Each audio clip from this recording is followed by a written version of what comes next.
I was thinking today that, well, I've told people that when forest fires are natural, actually, and forest fires give off radioactive isotopes too. Um, that was what happened in my hometown's fire, the Cerro Grande fire. I was born in Los Alamos, New Mexico, which is where the atomic bomb was created. It's also where there's a laboratory, and people in Taos claimed that there was radioactivity coming from Los Alamos, and the fact was that it was from the trees that had caught fire, because they give off radioactive isotopes. They've got them in the trees, and so that's just something that happens. Another thing that happens in a forest fire is that the when there are pine cones, the pine cones expand and they drop seed, and the seed is that's how um, forests are created. New forests are created from it. That's when the forest fire happens. It doesn't. That's not the end of it. That just creates another forest, and that will happen if a forest gets to be too big. It collects a bunch of every year stuff drops off. You know, trees die, and there's all this underbrush around the trunks, and eventually some of it catches fire, and then the forest all catches on fire, and it gets burnt, and it gets replaced with new seed from the pine cones that expand. And so that's natural. It's a natural thing.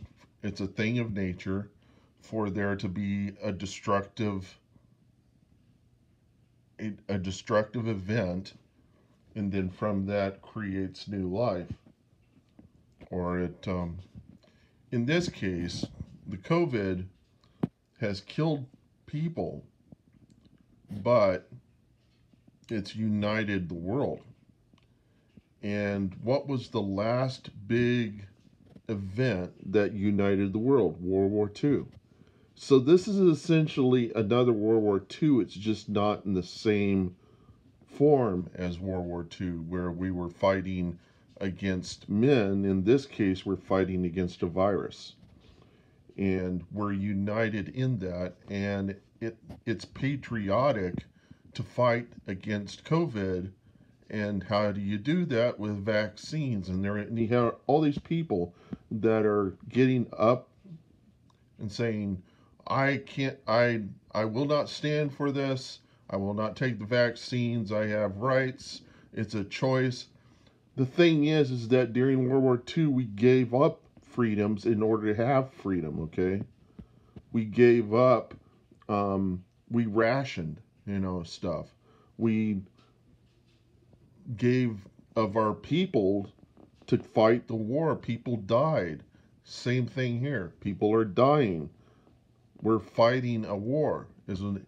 And it could be unending. World War II could have been unending, but we found a solution to that, and that was the atomic bomb.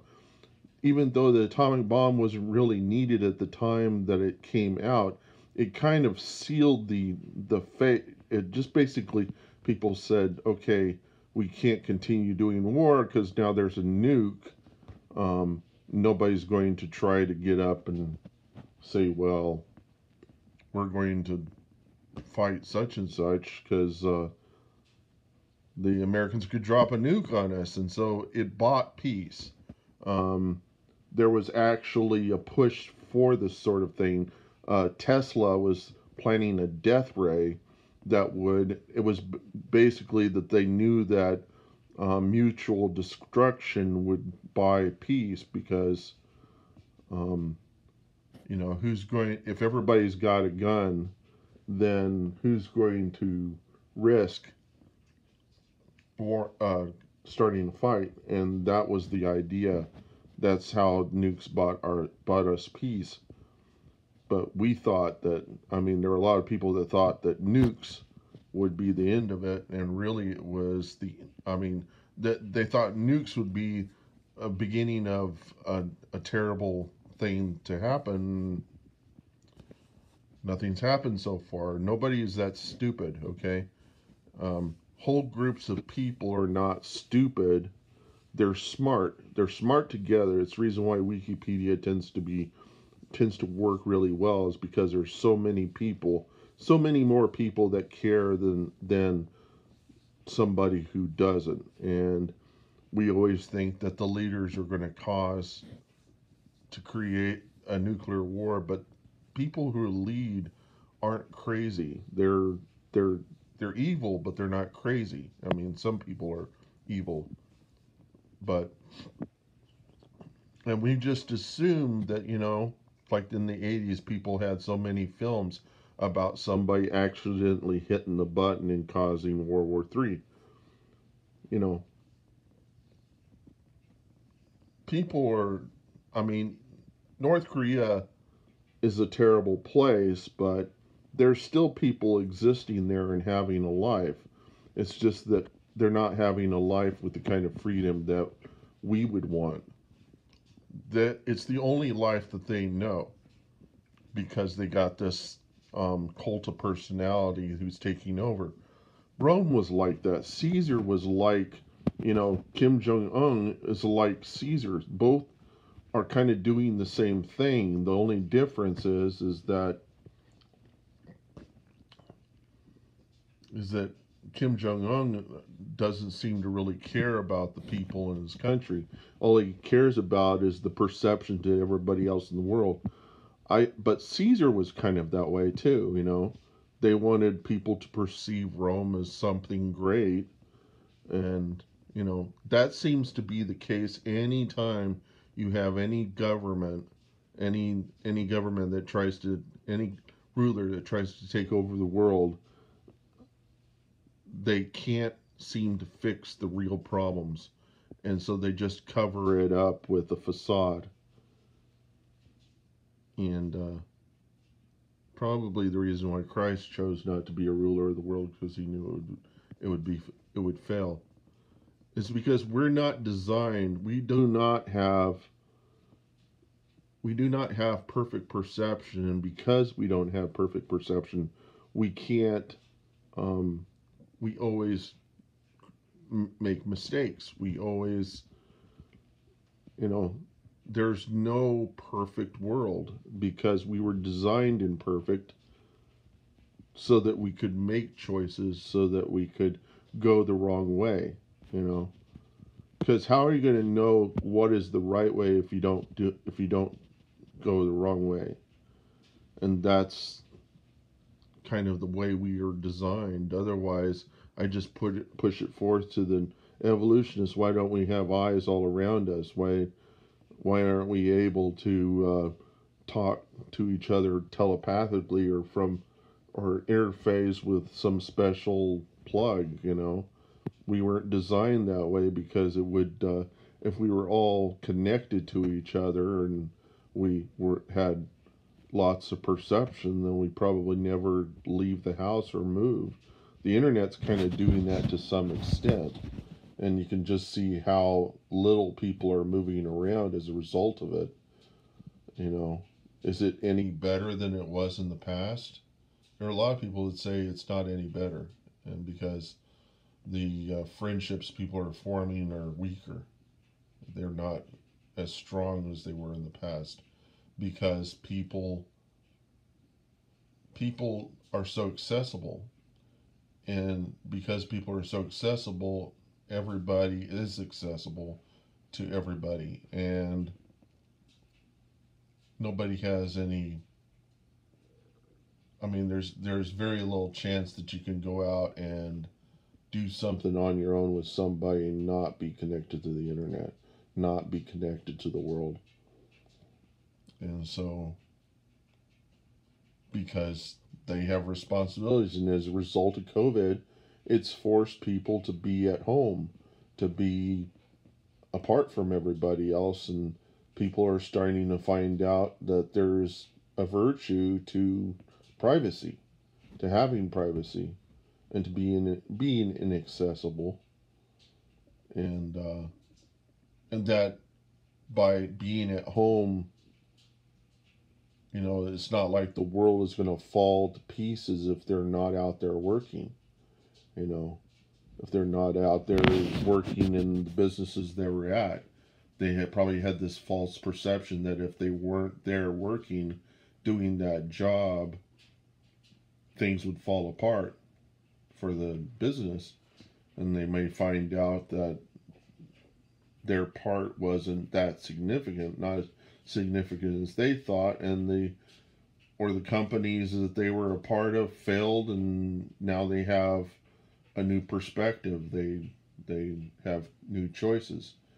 But the thing is that we need to put things in perspective, and we need to stop thinking about ourselves and think about what is the real challenge and problem here. And it's a virus that's killing people off. It's just a new World War II. It's in a different form. There'll never be another World War II. This is the only kind of war that, and it's not, though people would say that China caused it. Why would China put out a virus that would also also risk their own lives? It doesn't make any sense. And so and a lot of the virologists, the people that study these things, say that would be practically impossible for a human to come up with something like this. This is something that mutates. It changes itself, and it changes over time, and those are things that require a lot of forethought and understanding. That isn't, that never happens with computer viruses, for instance. Only if the computer viruses had neurons or something in them that could learn and change. When people look at viruses, look at organisms, they claim that they act like they're little beings and they think this stuff up. And that's the reason why they do that, is because they can't imagine something greater than them creating this. All they can imagine is that it would be it might be the aliens, or it might be some other country that produced it, or it might have changed itself. It may have been the trees connecting to each other that created the virus, and that they're thinking, and they haven't been able to find neurons, and it's all left up to belief, and it's just people grasping for some sort of understanding. And that's the reason why people worship gods, or they worship things, or they perform rituals, is because they would feel better if they had control. But because they don't have control, because they become vulnerable, and so they perform rituals to try to relieve the stress of not being able to be in control. And that's the realm of belief, and believing in a higher power, and asking to a higher power to help fix the problems. It's the fact that we don't have control over a lot of things in the world. There are things we don't have control over, and you either deal with it by saying, well, I don't have control over this. There are things I have control over. These are things I don't have control over. But there are people who desire to have control over it, and the thing to do is to relieve the stress. One of the best ways is to pray. And if you don't believe there's God, if you don't believe in Jesus or anything, it's not a bad thing to just pray to the higher power, or the thing that's outside, or the force, or whatever it is that that you think it is that's causing it, because you don't know, right? So But this is, I really believe that this COVID is going to unite everybody. It may be the reason why it was created and the reason why it came to be in the first place. It may have been a part of the design of the way the world was designed to begin with. It may have been things that were thought out ahead of time. I don't know if they have any actual proof that evolution ever happens, and people want to believe in science, that science is going to solve all the problems. We're just lucky we came up with a solution to some of this. But science is really just the study of the observable universe. What you can't observe, science can't go there. There are things that science can't prove or disprove, It's my dad was a scientist. I would, if you really believe that science is separate from Christianity or any of these other religions, I would ask you to go out and ask the scientists what they believe in, and you may be surprised, and then you might start to wonder if you can even trust the scientists, And the thing is that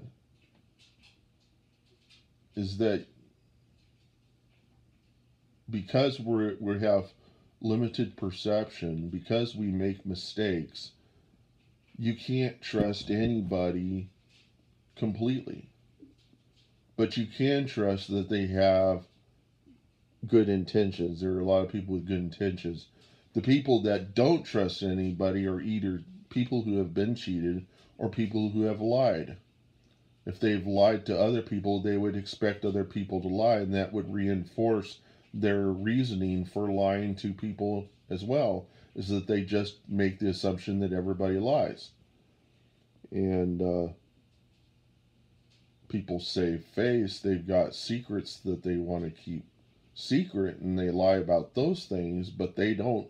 People have the best of intentions. They believe in, unless they're sociopaths or psychopaths, they have the best of intentions of trying to save other people from harm. I mean, it's not to say that a psychopath or a sociopath wouldn't save somebody from harm.